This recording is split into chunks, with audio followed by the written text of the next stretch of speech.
What's up, everyone? Welcome back to another review, and this time we're taking a look at Executive Decision, directed by Stuart Baird. Executive Decision is a very basic action movie in which a group of terrorists hijack a plane. The U.S. military, along with a government scientist, now have to infiltrate this plane in order to save the hostages, and to stop the terrorists who have hijacked this plane, as a way to have the U.S. government release their leader, who was captured by said government. So yeah, that's really the overall plot line of Executive Decision. It's not a thought-provoking movie. It's not a movie with deep, complex themes or anything like that. But it's a good, solid mid-90s action flick with a decent cast. You got Kurt Russell, Steven Seagal. You have Halle Berry, who's also in it. You also have a good mix of character actors like Charlie Halloran, Richard Riley, and a slew of other just really like John Leguizamo, Joe Morton. This movie is packed with a decent little cast for a movie that's actually not that bad. Now, Executive Decision ain't gonna go down as one of those lost classics or anything like that. Like, I do think this movie does have got some issues with it, particularly with the pacing. Particularly with his pacing and the way certain characters are developed and the way certain relationships are developed. But as an overall movie, when you watch it, it's good. Like, it's a good action flick. It keeps you enthralled. It actually does have some decent scenes of suspense. I will give it that. Like, there were certain scenes I thought were actually really well directed. Particularly, there's this really good scene where the Oliver Platt character and the Joe Morton character, Cahill and Cappy, are trying to defuse a bomb, and I thought it was actually very tightly directed. Kind of reminded me of Die Hard 3, when the character of Charlie is defusing a bomb in a school.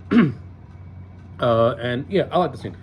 I thought that was actually pretty good. Actually, Executive Decision to me feels like a Die Hard movie, mainly because the structure of this movie, the majority of this movie takes place on a plane. And if you remember Die Hard 2, that's basically Die Hard. That's basically the first Die Hard movie redone only on a plane. That's really Executive Decision. Executive Decision is basically a Die Hard 2 remake, so to speak. It's just dressed up a little differently with different people, and you don't have John McClane, and in John McClane's place you have Kurt Russell. Now, I'm a huge Kurt Russell fan. I love Kurt Russell, and I liked him in this movie as the character of John Grant. He's nothing spectacular. He doesn't like rock the world. Kurt Russell has put in better performances in better movies. But for the context of this movie, I liked him. I thought he was fine. I thought he had good on-screen chemistry with majority of his castmates, and yeah, I was rooting for him the entire time. Now, in the co-lead, you have Steven Seagal. Now, this movie came out during a time where Steven Seagal was a major player in Hollywood, particularly with his action movies. Excuse me. So he makes an appearance in this movie, and I do give this movie credit for killing off Seagal at the end of the first act, and basically having Kurt Russell as now the de facto lead, since Steven Seagal's character was killed off. I do like how the movie teased that these two have a fractured relationship, and that stems to the opening prologue of the movie, the first 5 minutes, where Seagal and his unit invade this Chechen mafia house in Italy in order to retrieve this toxin that was created by the Soviet Union. It turns out that the toxin was nowhere in this safe house, and the reason why there's friction was because in Steven Seagal's character's mind, Austin Travis, he feels that the character of Grant gave him bad intel, hence why there's friction between them. And I would have liked to have seen some resolution between Seagal's character and Kurt Russell's character. I mean, we get that just mere seconds before Seagal's character's death, where he basically passes on everything to the John Grant character and says, "I got faith that you can do this," or something like that, before closing a hatch and pretty much dying. And then basically the movie is basically John Leguizamo and Kurt Russell as the co-leads. And for the most part, I thought it was fine. I like John Leguizamo as an actor. I thought he was fine in this movie. You have D.B. Wong, who makes an appearance in this movie as a member of one of the commandos. He doesn't put in a star-studded performance. He's there for set decoration. Honestly, truthfully, among the commandos, the only two that really stood out to me were Leguizamo's character of Rats and the Cappy character of Joe Morton, mainly because it's Joe Morton. And when you watch an action movie from the 90s, Joe Morton is in almost everything. Like, this man was in Terminator 2. He was in Speed. He's in this. Like, Joe Morton is one of those character actors that pops up in everything. And even if he's on screen for 2 seconds, you know you're going to get something good because Joe Morton is a very talented actor. And like I said, one of my favorite scenes in this movie is a scene between him and Oliver Platt's character of Cahill, who was like an engineer, who was an engineer. They're trying to defuse this bomb. And I thought it was actually well done. Speaking of Oliver Platt's character, I like his character of Cahill too. It's meant to be a kind of sort of comic relief character, but without overdoing the comedy aspect of it. It for the most part, it's maintained very, very grounded, and I like it. I like Oliver Platt as an actor. Ever since Ready to Rumble, I thought he was really funny as Jimmy King, and I enjoyed him in this. I thought he also, handles himself really, really well. Now that's one portion of the film. The other portion of the film is basically whatever the hostages and what takes place on the plane. In this portion of the film, it's mostly Halle Berry who is like the lead, and for the most part, I thought Halle Berry was fine. I thought she did a good job. This was early on in Halle Berry's career, so she hadn't fully matured yet as an actress. But she was able to carry her own, and I give her credit. The actors who played the terrorists, I thought they all did a fine job. I actually think the guy who played the lead terrorist on the plane, I actually thought he wasn't a complex villain, but he was an interesting villain, mainly because he had a sinister, just politeness to him. And he doesn't really go full-blown gonzo until like the last 10 minutes where everything's in complete and utter turbulence, and he just starts killing everyone because, like, no, a la peda, or some nonsense like that. I thought he got a little cartoony in his last 5 minutes screen time, because up to that point he was actually relatively more subdued, and he was a threat, but he was a threat that you can actually be reasoned with. But once he killed one of his own guys, that's when the threat of him really ratcheted up.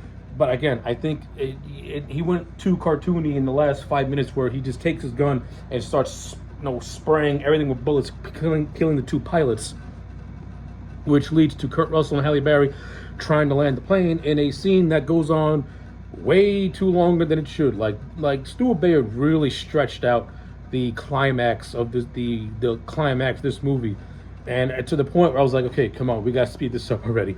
Like, it literally ate up the last 10 minutes of these two trying to land a plane. Like, you could have trimmed that down to 3 minutes. This movie could have ended much, much faster. Actually, and that's actually my biggest complaint about this movie. This movie has some pacing issues. Like, the first 5 minutes is very enthralling, where Steven Seagal and his commandos are invading this Chechen mafia house.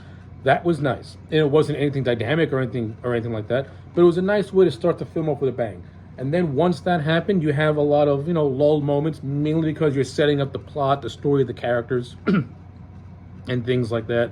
So that is what it is. And then once you get onto the plane, you got some decent little action sequences here and there. But this movie is mostly built more on suspense and and tension. And I thought, for the most part, I thought Stuart Bayard did a good job at doing that sort of thing. So yeah, I can't. In terms of the directing, I can't complain about that. But like I said, the movie's pacing can be a little low. Like I said, like I want to say the first 40 minutes does take a while for it to get going. But even when the commandos do get on the plane, you do have a lot of those lull moments in where there's very little happening in terms of action. And like I said, it's mostly just the team trying to figure out how to get the hostages off the plane, how to counter-strike the terrorists and things like that.